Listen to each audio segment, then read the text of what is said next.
세상은 남는 장사를 해야 된다고 생각해요. 내가 너한테 이만큼 해줬으니까 너 나한테 어떻게 할 거야? 내가 너한테 이렇게 했는데 너 이것밖에 나한테 안 해? 그게 남녀 사이든 부부 사이든 연인이든 그거는 남는 장사를 못한 거죠.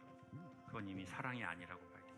이미 사랑은 자기가 해주면서 해줄 수 있는 것으로 보상을 받는 것이 사랑의 속성이기 때문에 그렇습니다. 더 큰 사랑은 뭐라고 말하냐면 내가 이거밖에 못해줘서 미안해요. 더 많이 못해줘서 아쉽고 미안하게 생각합니다. 받아줘서 고맙고 당신에게 할 수 있어서 감사했습니다. 희생이 아니고 자기가 남는 장사한 거라니까요. 자기가 그것을 물질이든 시간이든 사랑이든 주고 그때 자기가 참 사랑은 보상을 받아버린다니까요. 세상에 희생은 없습니다. 다 자기가 좋아서 한 거지.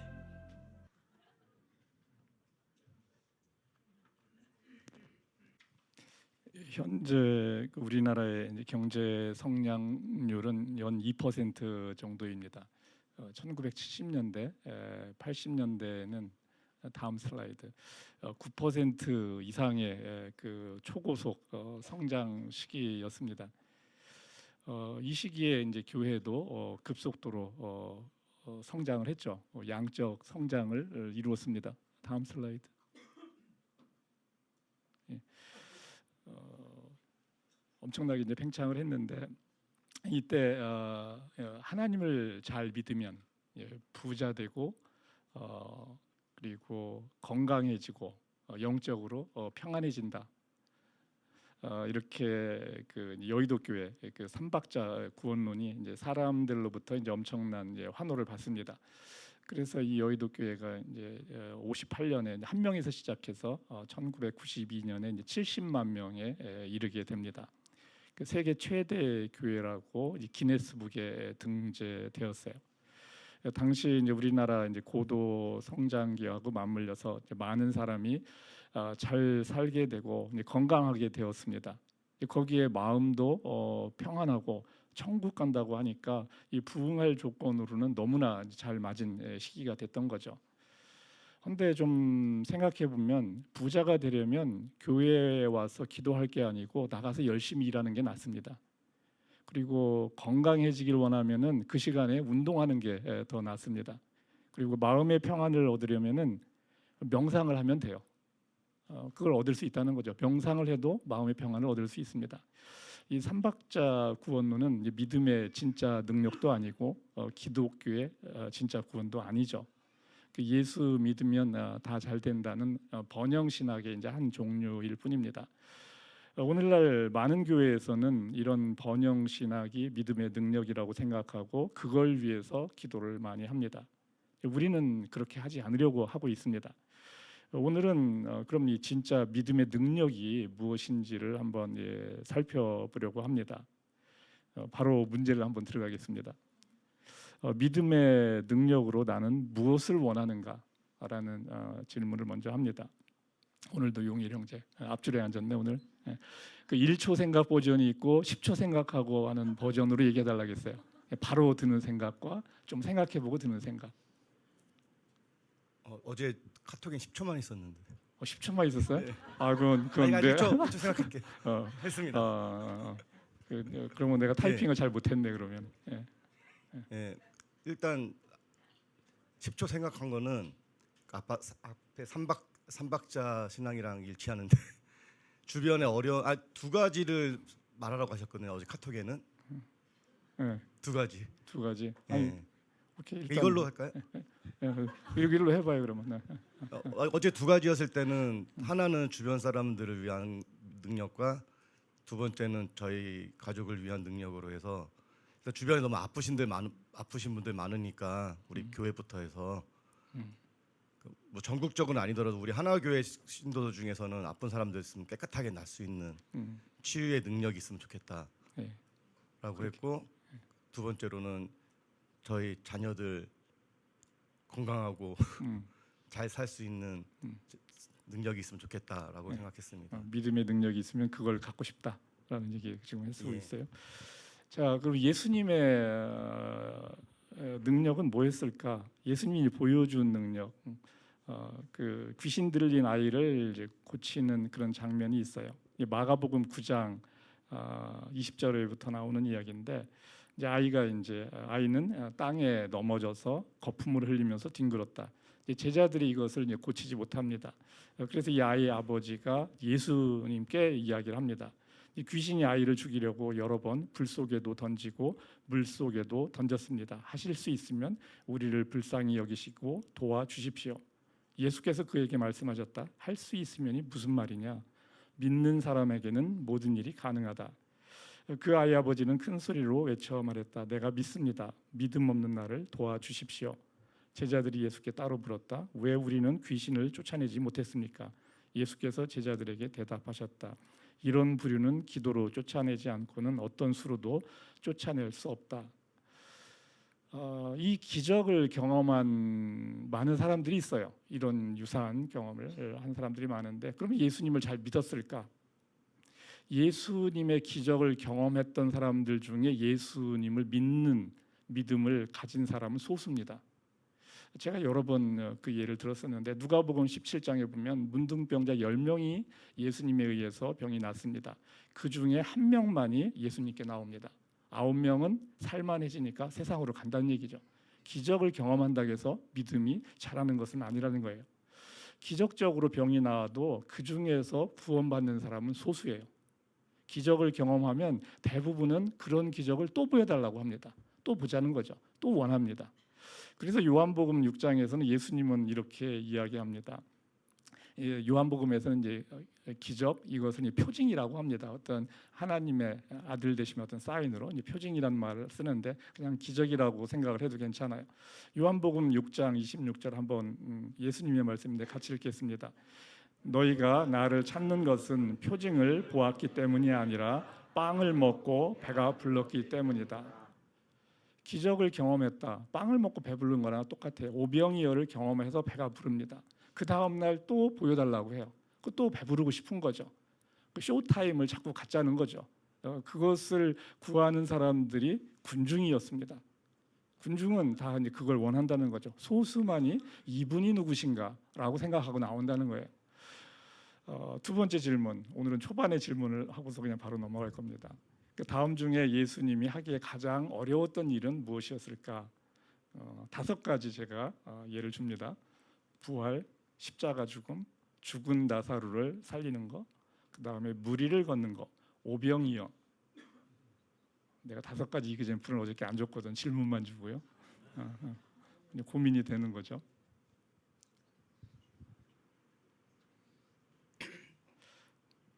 뭐가 제일 어려웠을까? 예수님이 하시기에. 예수님이 하시기에라고 지금 이야기를 하고 있어요. 무리를 걷기. 무리를 걷는 거.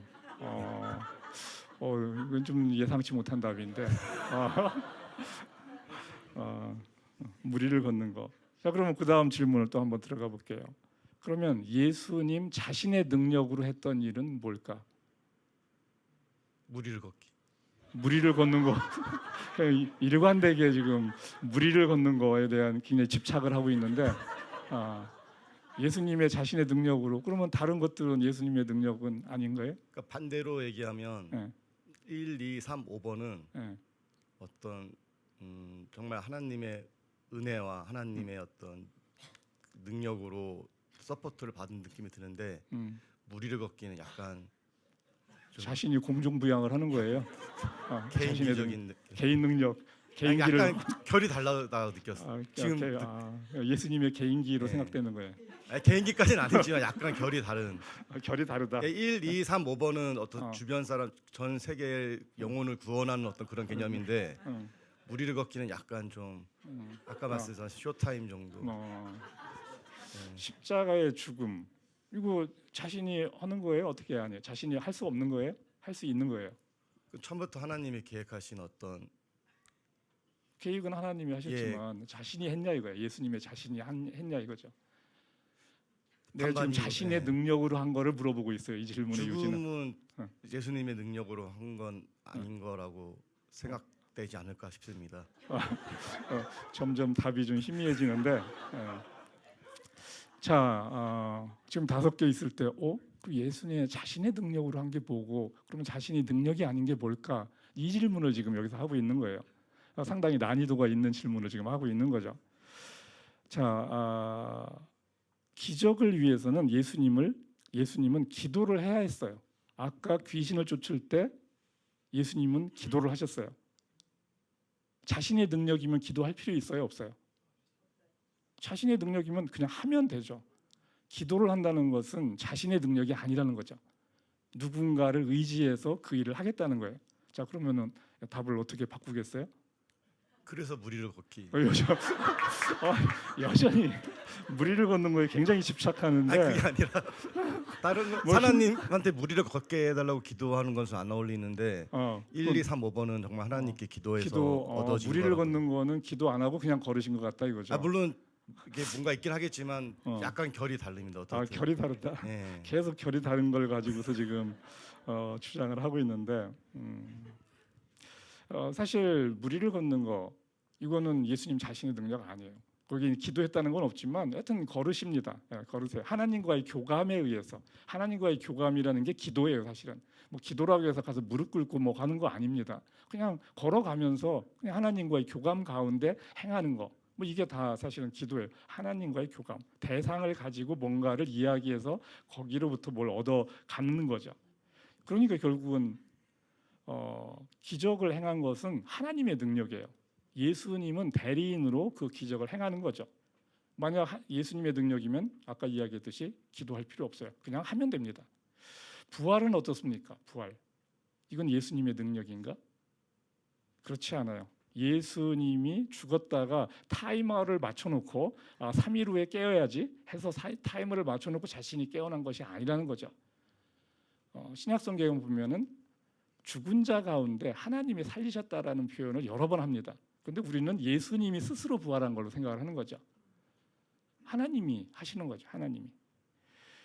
죽은 사람 가운데 하나님이 살리신 거예요. 십자가의 죽음은 어때요? 예수님이 피하고 싶어 했던 일이죠. 헌데 사랑 때문에 예수님이 그 십자가를 지십니다. 예수님 자신의 선택이라는 거죠. 이것이 예수님의 능력이에요. 십자가를 지시는 것 예수님의 능력이에요. 예수님은 우리가 믿는 믿음의 대상이죠. 우리는 예수님을 믿어요. 하나님을 믿는다고 하고 또 예수님을 믿는다고 얘기해요. 예수님은 우리의 믿음의 대상 맞습니다. 그럼 이제 세 번째 질문합니다. 자, 예수님도 하나님을 믿는 믿음이 필요했는가라는 질문이에요. 예수님도 믿음이 필요했나? 이런 생각을 여러분들은 안 해보셨을 거기 때문에 이 시간에 생각을 해보는 거예요. 예수님도 믿음이 필요했을까? 우리가 믿는 분인데 그분은 믿음이 필요했을까? 공엑스 문제. 5. 예수님 믿음이 필요했다. 예. 이제 좀 막 이제 러닝을 하고 있는 거예요. 지금 이렇게 학습을 하고 있는 거예요. 지금 그죠? 예. 예수님도 믿음이 필요했겠다는 생각이 드는 거예요. 왜 예. 필요해요? 그러니까 태초부터 하나님이 만드셔서 세상을 만드시고 쭉 역사 속에 흘러가는 과정에서 물론 예수님, 하나님, 성령 삼위일체긴 하지만 어떻든 하나님이 맨 그 주이시고 또 예수님께서 계속 중간중간 많이 기도하시잖아요. 하나님을 의지하고 그 기도한다는 자체가 믿음이 있고 믿음을 의지하기 때문에 기도를 했다. 기도도 하고 믿음도 발휘하지 않았나 싶습니다. 좋습니다. 예수님은 자신에게 닥친 고난을 이기는데 하나님을 믿는 믿음이 필요했어요. 닥치는 고난, 십자가 자신이 짊어지기로 선택을 했어요. 근데 이걸 내가 이겨낼 수 있을까? 이겨낼 수 없어요. 그건 믿음이 있어야 된다는 거죠. 하나님의 약속을 믿었기 때문에 고난을 견딜 수가 있는 거죠. 그 다음에 하나님의 약속이 있잖아요. 약속을 믿는 거죠. 그걸 믿기 때문에 그 힘든 시간을 견뎌나갈 수가 있다는 거죠. 예수님의 진짜 능력은 참 능력이라고 제가 표현을 하는데 참 능력은 고난을 통해 얻는 것입니다. 고난을 통해서 예수님의 진짜 능력을 얻게 되는 거예요. 진짜 능력이라는 것은 기적을 행하는 능력이 아니고 예수님에서 내면에서 나오는 힘인 거죠. 인간이신 예수님으로서 나타내는 그런 능력을 말하는 거예요. 히브리서 5장 7절입니다. 같이 읽겠습니다. 이제 질문 끝났어요. 이제 쉬도록 해요. 같이 읽겠습니다. 예수께서 육신으로 세상에 계실 때 자기를 죽음에서 구원하실 수 있는 분께 큰 부르짖음과 많은 눈물로써 기도와 탄원을 올리셨습니다. 하나님께서는 예수의 경외심을 보시어서 그 간구를 들어주셨습니다. 그는 아드님이시지만 고난을 당하심으로써 순종을 배우셨습니다. 그리고 완전하게 되신 뒤에 자기에게 순종하는 모든 사람에게 영원한 구원의 근원이 되시고. 히브리서 12장 2절, 또 믿음에 대해서, 예수님의 믿음에 대해서 이렇게 이야기합니다. 12장 2절인데 이것도 같이 읽겠습니다. 믿음의 창시자요 완성자이신 예수를 바라봅시다. 그는 자기 앞에 놓여 있는 기쁨을 내다보고서 부끄러움을 마음에 두지 않으시고 십자가를 참으셨습니다. 예수님은 믿음이 있기 때문에 이걸 견딜 수가 있는 거예요. 극한 고통 속에서도 믿음이 있기 때문에, 하나님에 대한 신뢰와 믿음이 있기 때문에 견디는 거죠. 이 모든 고난을, 예수님이 십자가의 고난을 포함해서 이 모든 고난을 이기게 하고 완전히 성숙한 인간이 됩니다. 예수님은. 그래서 완전하게 되셨다라고 그래요. 예수님이 고난을 통해서 완전하게 되셨다. 그러면 그 전에는 뭐였을까? 완전한 성숙에는 도달하지 않으신 거예요. 인간이신 예수로서 인간의 완전함에는 도달하지 못했죠. 그렇지만 그렇다고 해서 부족한 건 아닌데 완전함은 다른 거죠. 믿음의 참 능력은 기적을 행하는 데 있지 않습니다. 믿음의 참 능력은 고난을 이기고 자라나는 데 있어요.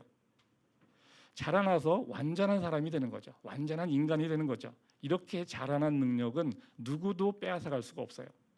그리고 누구도 대신할 수가 없어요. 온전히 자신의 능력이 되는 거죠.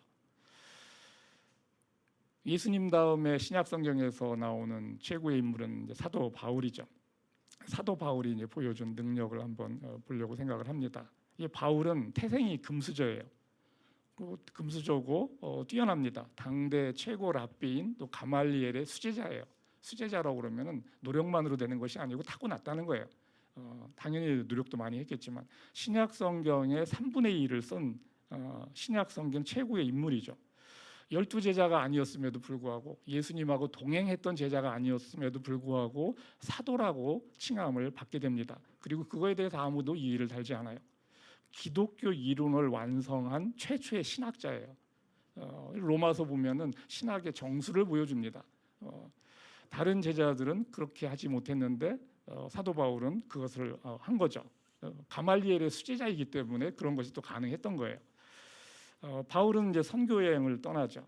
사도행전에 보면 선교 여행을 갑니다. 그 많은 사람의 병을 고치고 기적을 행합니다. 귀신을 많이 쫓아내고 그래요. 3차 선교 여행 중에 이제 에베소 교회에 이제 있게 되는데 2년 동안 거기에서 이제 신무도 하고 했었는데 이제 바울을 흉내내서 이 귀신을 쫓아내려는 사람도 등장을 합니다. 바울을 흉내내려고 해요. 그만큼 사도 바울이 기적을 많이 행했다는 거죠. 그래서 사도행전 19장 15절에 보면 이렇게 해요. 이 흉내내는 사람이 하는 건데 바울이 전파하는 예수를 힘입어서 내가 너희에게 명령한다. 귀신아 물러가라. 뭐 우리가 기도하는 것 중에 예수님의 이름으로 기도한다. 귀신아 물러가라 이렇게 얘기하는데 사도 바울이 그런 권능을 행했다는 거죠. 그러니까 사도 바울을 흉내내서 사도 바울의 이름으로 명하는 거예요. 귀신아 물러가라. 이럴 정도로 됐는데 그러니까 귀신 들린 자가 뭐라고 하냐면 나는 예수도 알고 바울도 아는데 넌 누구냐? 라고 합니다. 아주 황당한 거죠. 그리고 귀신한테 혼이 나요. 이 사람이 귀신한테 혼나가지고 쫓겨납니다. 그래서 도망을 간 사람이 있을 정도로 사도 바울이 많은 능력을 행했다는 거죠. 그거는 사도 바울의 믿음 가운데서 나오는 하나님과의 교감 가운데서 나오는 능력이었죠.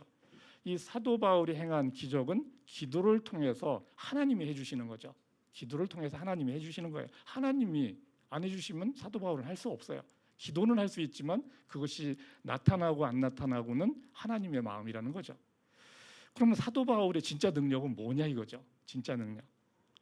사도 바울은 이제 말년에 이제 감옥에서 시간을 보내게 되는데 빌립보서 4장 이제 11절에 보면 사도 바울이 이제 감옥에서 이 빌립보에 쓰는 이제 서신서를 작성을 하게 되는 거죠.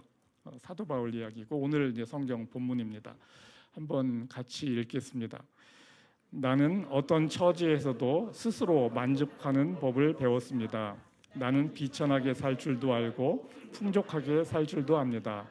배부르거나 굶주리거나 풍족하거나 궁핍하거나 그 어떤 경우에도 적응할 수 있는 비결을 배웠습니다. 나에게 능력을 주시는 분 안에서 나는 모든 것을 할 수 있습니다. 나는 모든 것을 할 수 있다라고 지금 사도 바울 얘기해요. 모든 거 할 수 있습니까? 사도 바울 지금 감옥에 갇혀 있어요. 지금 할 수 있는 거 없습니다. 사도 바울이 할 수 있는 거 편지 쓰는 게 고작 편지 쓰는 게 다예요. 그런데 나는 모든 것을 할 수 있다라고 이야기를 하고 있어요. 주 안에서 모든 것을 할 수 있다. 그럼 사도 바울은 그렇게 말하는 예수님을 믿고 어떻게 살았나? 이 말년에 이제 감옥에서 한 거 이전에 뭐 했나 보면은 고린도후서 이제 11장 24절에서 이렇게 이야기합니다. 이건 사도 바울 자신이 이야기를 하는 거예요. 내가 예수 믿고 어떻게 됐었는지를 이야기하는 겁니다. 마흔이 원래 40대를 맞으면 곤장을 맞으면 죽습니다. 그래서 이제 한 대를 빼는 건데 40에서 하나를 뺀 매를 맞은 것이 5번이요. 죽을 고비를 5번 넘겼다는 얘기입니다. 채찍으로 맞은 것이 3번이요. 파선을 당한 것이 3번이요. 밤낮 꼬박 하루를 망망한 바다를 떠다녔습니다. 강물의 위험과 강도의 위험과 동족의 위험과 이방 사람의 위험과 바다의 위험과 여러 번 밤을 지새우고 줄이고 목마르고 여러 번 굶고 추위에 떨고 헐벗었습니다. 예수 믿고 직사하게 고생을 합니다. 직사하게 이렇게 고생을 해요. 예수 믿고. 그리고 사도 바울은 또 이렇게 고백을 합니다. 고린도전서 15장에서 이렇게 이야기합니다. 한번 같이 읽겠습니다. 나는 하나님의 은혜로 오늘의 내가 되었습니다. 나에게 베풀어 주신 하나님의 은혜는 헛되지 않았습니다. 나는 사도들 가운데 어느 누구보다도 더 열심히 일하였습니다. 그러나 이렇게 한 것은 내가 아니라 나와 함께 하신 하나님의 은혜입니다. 고난을 통해서 바울은 만들어져 갑니다. 다듬어져 가요. 다듬어져 간다는 것은 무슨 이야기냐면은 사도 바울이 자라나며 성숙해져 가는 거예요. 바울이 믿음의 능력으로 사람다운 사람이 돼가는 거예요. 사실 바울은 살기 등등한 사람이었어요. 그런데 시간이 가면서 다듬어져 갑니다. 예수 믿었다고 바로 그 기질이 사라지는 거 아니에요. 어떨 때 보면 섬찟할 때가 있어요. 사도 바울의 표현을 보면은. 그런데 계속 시간이 가면서 다듬어져 가요. 그리고 나서 사도 바울은 이렇게 자기가 자라난 거에 대해서 하나님 아버지 고맙습니다라고 얘기하는 거거든요. 하나님의 은혜다. 내가 이렇게 된 것은 하나님의 은혜다. 성숙한 완전한 인간에 도달해가는 사도 바울의 모습이 여기에 있는 거거든요. 내가 원하는 믿음의 능력은 뭘까라는 생각을 해보게 됩니다. 내가 원하는 믿음의 능력은 뭘까? 아까 용일 형제도 얘기했지만 내가 하나님을 믿어서 내가 할 수 없는 일, 그걸 하나님의 능력으로 하고 싶어요. 그리고 그렇게 한 그 능력, 그거를 세상 가운데 나의 능력처럼 또 보이고 싶은 마음도 있어요. 내가 하나님을 믿어서 이런 걸 할 수 있는 사람이라는 걸 보이고 싶다는 거죠. 우리가 원하는 믿음의 능력, 마가복음 16장 17절부터 18절에 이렇게 나오는데 예수님이 하시는 말씀인데 우리가 원하는 거기도 합니다. 같이 읽겠습니다.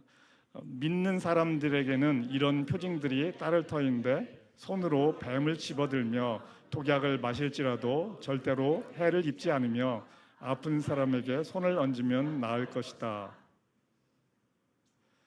이게 우리가 원하는 믿음의 능력이잖아요. 이 능력 있는 하나님, 이분이 나의 아버지시다. 그런데 이 능력은 하나님의 능력이죠. 하나님의 능력입니다. 내 능력은 아니에요. 하나님과의 관계 속에서 주어지는 거죠. 하나님과의 관계 속에서 하나님이 해주시는 거예요. 내가 하나님과 소원해지면 그 능력은 언제 사라질지 몰라요. 언제 사라질지 모르는 능력이라는 거죠. 진짜 믿음의 능력은 뭘까? 내가 자라나는 거예요. 믿음의 능력은 자라나는 것입니다. 모든 상황을 감당할 수 있는 사람이 되는 거예요. 모든 상황을 감당할 수 있는 사람. 하나님은 하나님의 능력으로 나의 고난을 없애주려 하지 않습니다. 내가 힘든 상황 가운데 있는데 어떨 때는 없애주지만 대체로는 없애주지 않으세요. 하나님은 내가 믿음을 통해서 그 상황 가운데 자라나기를 원하세요. 자라나서 하나님의 친구가 되기를 원하는 거죠. 내가 자라나서 아낌없이 주는 사람이 되기를 원하시는 거예요. 믿음의 능력으로 우리가 가질 수 있는 참 능력은 주 안에서 모든 일을 할 수 있게 한다. 이것이 아니고 모든 일을 감당할 수 있게 한다예요. 내가 원하는 것을 할 수 있게 하는 것이 아니고 모든 일을 감당할 수 있게 한다는 거죠. 그리고 감사함으로 감당할 수 있게 하죠. 데살로니가 전서 5장 18절에서 사도 바울은 이렇게 이야기를 해요. 모든 일에 감사하십시오. 이것이 그리스도 예수 안에서 여러분에게 바라는 하나님의 뜻입니다. 감사함으로 모든 일을 감당하는 거죠. 상황이 좋아서 감사하는 거, 이거 믿음 없이 가능하죠. 세상 사람들도 다 감사합니다. 그런 거. 상황이 나쁜데도 감사하는 거는 뭔가 믿는 구석이 있어야 돼요. 믿음의 능력이 모든 일에 감사할 수 있는 여유로움을 줍니다. 주님이 필요한 모든 것을 채워주신다. 이 믿음이 여유를 준다는 거죠. 그런데 문제는 내가 원하는 만큼 채워주진 않아요. 하나님은 내가 원하는 만큼 안 채워줍니다. 그런데 꼭 필요한 거는 채워주세요. 꼭 필요한 건 채워주세요. 고린도후서 6장에서 사도 바울은 또 이렇게 이야기합니다. 이건 교대로 한번 읽겠습니다. 우리는 무슨 일에서나 하나님의 일꾼답게 처신합니다. 우리는 많이 참으면서 환난과 궁핍과 곤경과 매맞음과 옥에 갇힘과 난동과 수고와 잠을 자지 못함과 굶주림을 겪습니다. 또 우리는 순결과 지식과 인내와 친절과 성령의 감화와 거짓 없는 사랑과 진리의 말씀과 하나님의 능력으로 이 일을 합니다. 같이 읽겠습니다. 근심하는 사람 같으나 항상 기뻐하고 가난한 사람 같으나 많은 사람을 부유하게 하고 아무것도 갖지 않은 사람 같으나 모든 것을 가진 사람입니다. 놀라운 고백이죠. 모든 것을 가진 사람입니다. 그런데 사실은 쥐뿔도 없어요. 가난한 사람 같다고 했는데 사도 바울이 가난한 사람 같으나 세상 사람이 보기에는 가난한 사람 같아요. 사실 가난할 수 있다는 얘기예요. 가진 게 없으니까. 그런데 모든 것을 가진 사람입니다. 이게 바울의 믿음의 능력이죠. 하나님을 제대로 믿으면 이렇게 되어 간다는 거죠. 이 완성은 우리가 어느 수준에 될지 몰라요. 완성이 될지 안 될지도 잘 모르고 가는 거죠. 그 방향으로. 바울만한 뛰어난 능력이 있어야 되는 것은 아니라는 거예요. 저도 이렇게 자라나고 싶은 사람 중에 하나인 거죠. 이렇게 자라나고 싶은 사람 중에 하나예요. 믿음의 참 능력은 할 수 없던 사랑을 할 수 있게 합니다. 할 수 없던 사랑.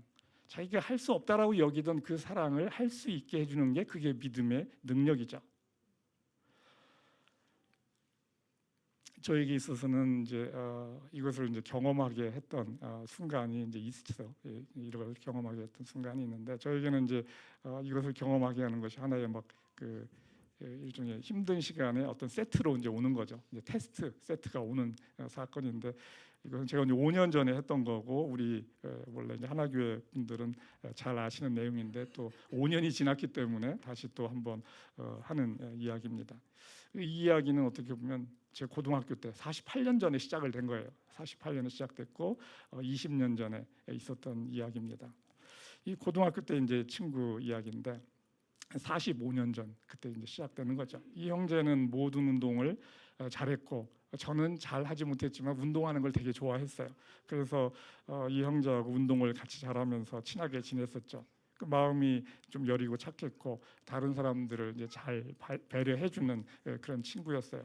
이제 대학에 진학한 후에는 서로 만날 일이 잘 없었는데 대학 4년 때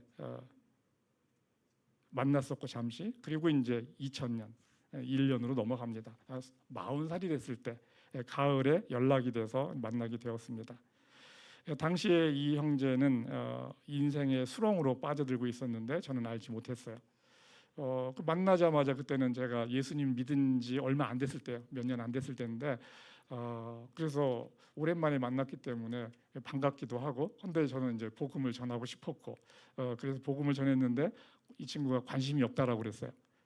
살만하다는 거였어요. 직장 생활 살만하고 자기가 그런 대로 괜찮은 상황이라고 이야기하는 거죠. 관심이 없다고 그러길래 그냥 이야기하지 않았어요. 그리고 잠시 소원했는데 6개월 후에 다시 연락이 왔어요. 다시 만났는데 그때는 도박으로 파산을 했고 이혼을 했고 실직된 상황이었어요. 자신은 이제 살 수가 없다라고 얘기했어요. 더 이상 살 수 없고, 그런데 이 도박 사채업자, 뭐 이들은 이제 막 돈을 받아내야 되니까 도박업자지만 또 사채업자기도 하고, 그 빚을 정리해 달라고 저한테 도와달라고 요청을 했어요. 이 적당히 도와서는 이 해결될 일이 아니었죠. 그리고 이 일은 이 형제의 어떻게 보면 죄로 인한 결과죠. 이 책임은 본인이 져야 된다라고 여겼습니다. 기도를 했습니다. 하나님은 제가 어떤 상황에서 뭐 기도를 한다고 해서 이렇게 해라 저렇게 해라 뭐 이렇게 딱 말하지는 않으세요. 그냥 기도를 할 때 제가 이제 생각하게 하는 시간을 주고 이제 기다리시는 거죠. 뭐 저는 기도하면서 이게 뭐냐 도대체라고 하는 거죠. 이게 뭐냐고, 왜 그리고 나냐고 이제 묻는 거죠.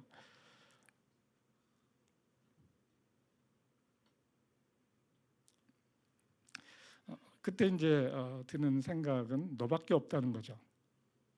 그러니까 제가 이제 믿음에서 믿음 생활을 막 시작했기 때문에 그때 막 믿음이 막 이제 좀 커 있는 상태죠. 조금은 커 있는 상태예요.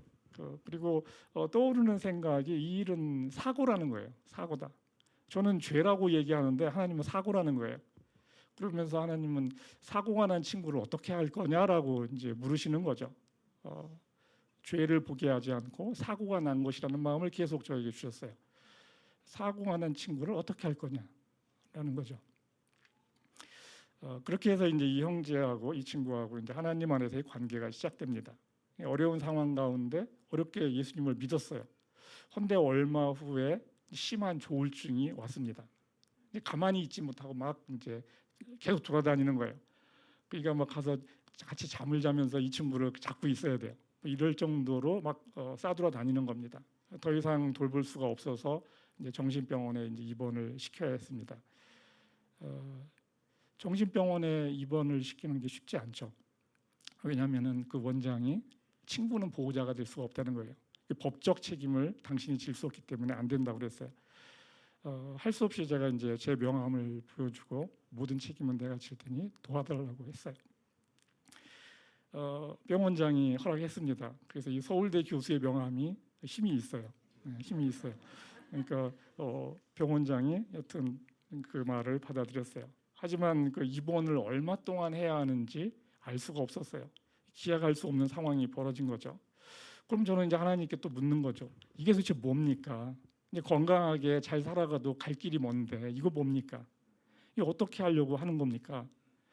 그러면서 제 스스로는 내가 그럼 감당해야 될 것이 무엇인가? 그럼 평생 이 친구를 병원에 넣어놓고 그냥 이렇게 병원비 대주면서 그냥 면회나 하고 하는 것이 내가 해야 되는 일인가? 뭐 하라면 하겠습니다. 이미 저는 이 길을 걸어가는 거기 때문에 하겠다라고. 근데 이 형제는 도대체 뭡니까? 라고 이제 질문을 하는 거죠. 이 형제는 도대체 뭡니까? 기도 중에 이제 떠오르는 생각은 이 기간이 길지 않을 것이다. 근데 하나님이 길지 않으면 내 평생일 수도 있는데 그건 저한테 아무 위로가 안 됩니다. 그렇죠. 하나님의 한순간은 내 일생과 같은 건데 아무 도움이 안 됩니다. 근데 이미 시작된 일이고 저는 어차피 이 친구한테 이렇게 하기로 마음을 먹은 상태이기 때문에 그냥 가는 거죠. 이번 후에 한 달간은 면회가 안 돼요. 왜냐하면 이제 정신과 약을 세게 써야 되기 때문에 면회가 안 됩니다. 한 달 후에 면회를 했어요. 만나보니까 정신과 약을 세게 썼기 때문에 이제 눈에 초점이 없고 뭐 말도 뭐 떠듬거리고 아무것도 할 수 없는 상황이에요.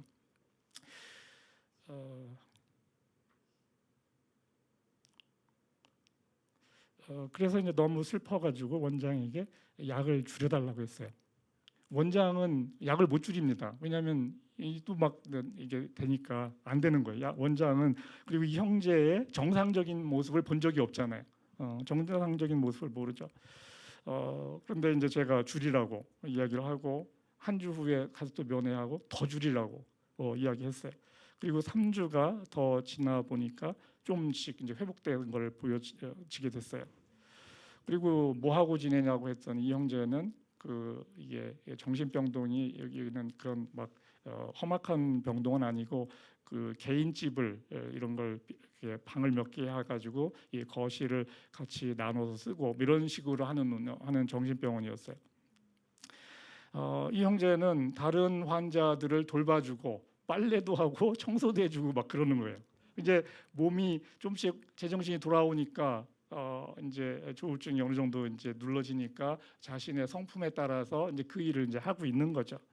그리고 또 뭐 하냐고 했더니 시편을 자기가 쓰고 있대요. 시편을 성경 구약 성경에는 시편을 받아 쓰기를 하고 있대요. 내가 시키지도 않았는데 자기가 그냥 하고 있는 거예요. 교회 형제들이 이제 도움을 주었습니다. 돈을 모아봤는데 2달치 병원비였었어요. 사실 돈이 너무 부족한 거죠. 2달치 가지고는 앞으로 감당이 안 되는데. 그런데 하나님이 길지 않을 거라고 했었는데 저는 그것이 2달로 받아들여졌어요. 이 2달로 받아들여졌고, 그리고 병원의 계속도도 회복에 도움이 될 것 같지 않았어요. 그래서 퇴원을 결정했습니다. 원장은 주저합니다. 이거 나가면 안 된다고. 근데 아니라고, 그냥 나가면 된다고 해서 제가 그냥 결정을 했어요. 사실은 그냥 어떻게 보면 굉장히 무모한 결정인데 하나님이 여튼 그런 마음을 주는 거였어요. 무모한 결정이죠. 뭐 완전히 극과 극인데, 그렇다고 해서 나온다고 해서 바로 다 모든 게 정상이 되지는 않고 조금 나아진 거죠. 그리고 그날이 나오는 퇴원하는 날이 형제가 시편을 다 쓴 날이에요. 시편을 다 쓴 날, 그날 퇴원을 한 거죠. 놀라운 것은 이 형제가 조울증이 있는 것을 제가 대학 4학년 때 그때 한 번 딱 봅니다. 한 번 딱 본 적이 있어요. 그리고 20년이 지나서 그게 재발을 한 거예요. 하나님은 나에게 20년 전에 그 모습을 보여줬던 것을 알고 있는 거죠. 그래서 제가 두려워하지 않고 그 상황을 맞닥뜨릴 수 있게 저를 준비를 시킨 거예요. 그리고 저에게 바로 줄 수가 없었기 때문에 믿음이 들어갈 때까지 어떻게 보면 하나님을 기다리고 시간을 하나님은 가지셨던 거죠. 이 친구는 그런 상황이 다시 올 수밖에 없었는데 그 시간 동안 제가 준비가 됐던 거죠. 퇴원 후에 1년이 지나서 2003년에 이제 자매를 처음 만났습니다. 이혼한 상태였거든요. 멀리 떨어져 살고 있는 상태였는데 처음 만났어요. 저는 반가웠지만 자매는 굉장히 조심스러워했습니다. 자매에게 그동안 있었던 이야기를 했습니다. 형제가 너무 외로워한다. 뭐 저희 형제들이 만나서 해주고 가끔 뭐 시간을 자꾸 보내주고 하지만 외롭죠. 아들을 보고 싶어합니다. 만나게 해달라고 부탁을 했어요. 그런데 그 부탁을 바로 들어주지 않았어요. 몇 달이 지나서 아들을 만나게 됩니다. 그리고 이제 아들은 이제 규칙적으로 만나게 되고, 그리고 이제 2년이 지났어요. 2005년도인데 자매에게 형제와 합칠 것을 제가 권했어요. 자매는 남편을 믿을 수 없어서 그렇게 할 수 없다고 했습니다. 형제가 착한 건 알지만 도박 문제가 생겨서 이렇게 된 게 3번째라는 거예요. 더 이상 힘들게 살고 싶지 않다고 했습니다. 그래서 제가 형제를 못 믿는 거 이해한다고 했습니다. 그런데 저를 믿고 합쳐달라고 했어요. 제가 책임을 지겠다고 했고, 어려움이 생기면 다시 헤어지라고 그랬어요. 어려우면 다시 헤어지라고. 자매에게는 신앙이 없는 것을 알았기 때문에 하나님을 믿고 한번 하라고 말할 수가 없어요. 그리고 얼마 후에 가족 셋이 다시 하나가 되었습니다. 그 모든 것이 무너지고 회복되는데 3년이 걸렸어요. 이 형제는 아들과 아내를 잘 섬깁니다. 제가 흉내낼 수가 없어요. 이 친구는 가족을 잃어봤기 때문에 그 소중함이 남다른 거죠. 저는 가족이 항상 있어왔기 때문에 그 소중함이 남다르지가 않아요. 저는 모든 사람을 이 형제에게 대하듯이 하지는 못합니다. 저의 사랑의 크기가 그렇게 크진 않기 때문에 그렇다는 거죠. 이 형제는 제가 본래 좋아했고 좋아할 만한 또 성품을 가진 형제이기 때문에 제가 그렇게 할 수 있었던 거죠. 이 형제는 저에게 항상 고마워하지만 그보다 저는 이 형제에게 더 고마워합니다. 네가 아니었으면 내가 하나님이 어떤 분인지 어떻게 알 수 있었겠냐고 이렇게 이야기를 하죠. 어떤 것으로도 바꿀 수 없는 하나님과 나 사이의 이야기를 이 친구가 만들어준 거거든요. 이 친구가 윤지령 집사죠. 45년 전부터 내 친구이고 어떻게 보면 이제는 하나님 안에서의 나의 아들이 된 사람입니다. 하나님은 이 형제를 통해서 저를 여러 번 테스트를 하셨어요. 힘든 시간을 가졌고 고민하는 시간을 가졌다는 얘기죠. 저는 이를 통해서 하나님을 조금씩 더 알아갔습니다. 믿음의 진짜 능력은 이 사랑의 능력을 키우는 거예요. 그리고 이 커진 사랑의 능력은 진짜 자신의 능력이죠. 누구도 의지하지 않고 자기가 할 수 있는 능력이에요. 하나님께 기도하지 않아도 자신의 능력이 된 거예요. 그 사랑의 능력은 누구도 빼앗아갈 수 없죠. 누구도 대신할 수 없어요. 사랑하지 않고서는 하나님을 알 수 없습니다. 왜냐하면 하나님이 사랑이시기 때문에 그렇습니다. 그 예수님은 너희가 서로 사랑하면 내 제자이다, 내 친구이다라고 말씀하십니다. 사랑은 보상을 바라지 않는 것이에요. 사랑에 희생은 없어요. 사랑할 수 있는 것 그 자체가 보상이라는 거죠. 다른 사람을 사랑함으로써 사랑이신 하나님을 알아갑니다. 하나님을 아는 만큼 하나님을 소유합니다. 이것이 보상인 거죠. 그리고 이 보상은 영원한 것입니다. 왜냐하면 하나님이 영원하기 때문에 그러한 거죠. 말씀을 정리하도록 하겠습니다. 우리가 원하는 믿음의 능력은 겉으로 보이는 화려함, 좀 폼나는 거, 이 상황의 개선이죠.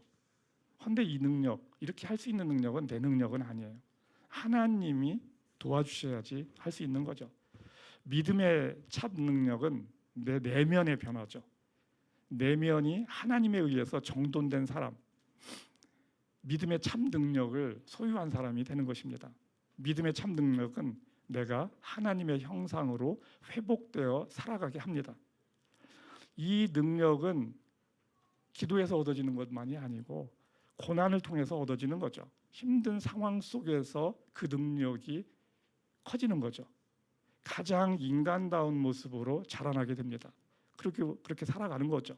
예수님과 같은 완전한 사람이 되게 한다는 거죠. 하나님과 같은 신적인 존재가 되는 거예요.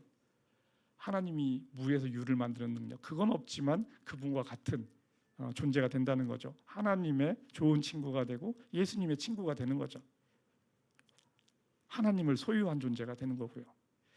에베소서 4장 13절입니다.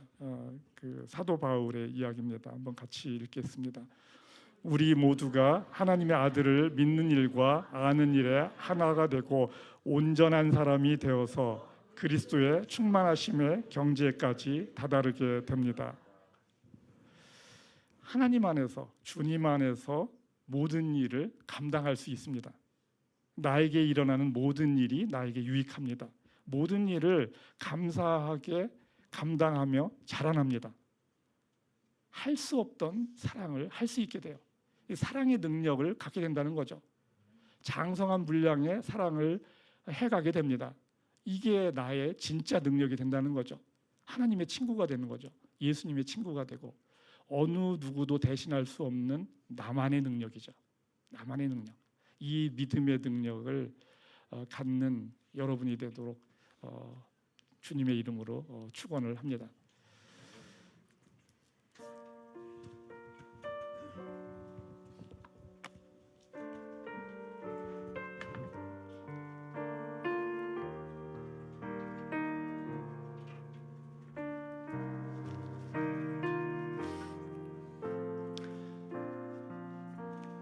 오늘 믿음의 진짜 능력이 무엇인가를 이야기했습니다.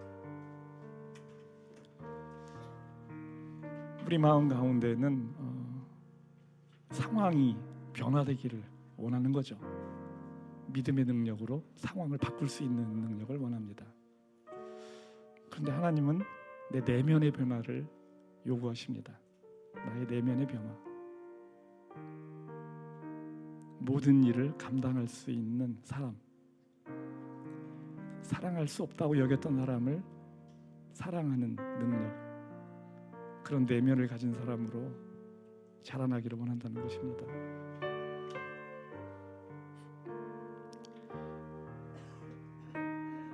일어나셔서 함께 헌신 찬송하겠습니다.